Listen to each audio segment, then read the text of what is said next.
બોલો રામા પીર કી જય। આજના પ્રસંગે જ્યારે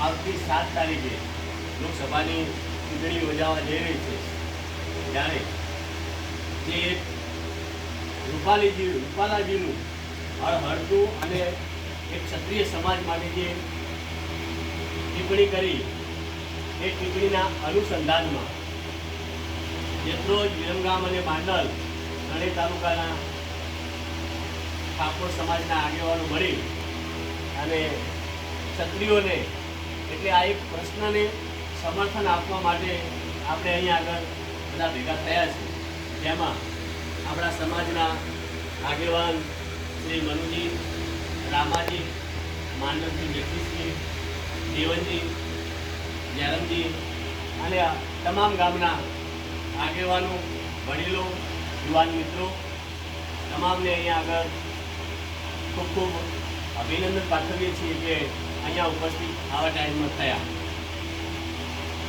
હવે આ એક એવો પ્રસંગ છે કે આપણી લોકશાહીની અંદર સત્તાના મદમાં જે લોકો ભાન ભૂલી ગયા અને એમને વિચાર ના કર્યો કે ક્ષત્રિયો એટલે ખાલી દરબાર નથી, એમાં આપણે ઠાકોર પણ છીએ, અને એમને જે બેન બેટીનું જે અપમાન કરવાનો શબ્દ બોલ્યો, એ બેન બેટી આપણી પણ છે, એમની એકલાની નથી। દીકરી એટલે બધાની દીકરી છે।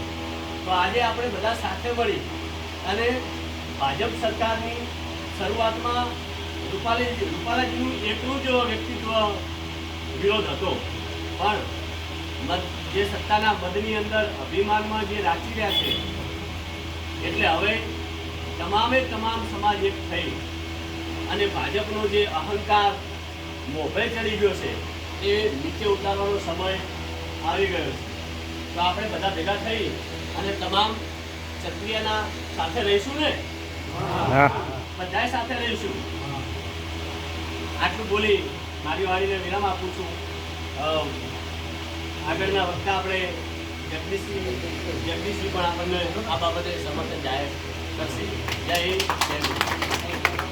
સમાજની દીકરીને કલંક લગાવવાની જે ટિપ્પણી કરી છે, તે મુદ્દે આપણે બધા ભેગા થયા છીએ અને ખાલી ક્ષત્રિય સમાજ એક દરબાર કે અન્ય સમાજ નહીં, આપણે ઠાકોર સમાજ પણ એક પેટા વિભાગમાં ક્ષત્રિય સમાજ તરીકે આવીએ છીએ। એટલે કહેવાનો મતલબ કે આપણે ક્ષત્રિય સમાજની દીકરીને સમર્થન કરવું જોઈએ અને હર હંમેશા આન બાન અને શાનથી આપણે સૌએ સમર્થન કરીશું અને આ ચૂંટણી બહુમતીથી જે રૂપાલાજી નહીં એના પક્ષને, ભાજપ પક્ષને હરાવવા માટેના વધુને વધુ પ્રયત્ન કરશું અને જ્યારે જરૂર પડે ત્યારે આપણો સમાજ ક્ષત્રિય સમાજની સાથે રહેશે અને વધુમાં જ્યારે આંદોલન કરવાની જરૂર પડશે ત્યારે પણ ઠાકોર સમાજ, દરબાર સમાજની અને ક્ષત્રિય સમાજની હર હંમેશા સાથે છે અને રહેશે। અસ્તુ, જય હિન્દ, જય માતાજી, જય સંવિધાન।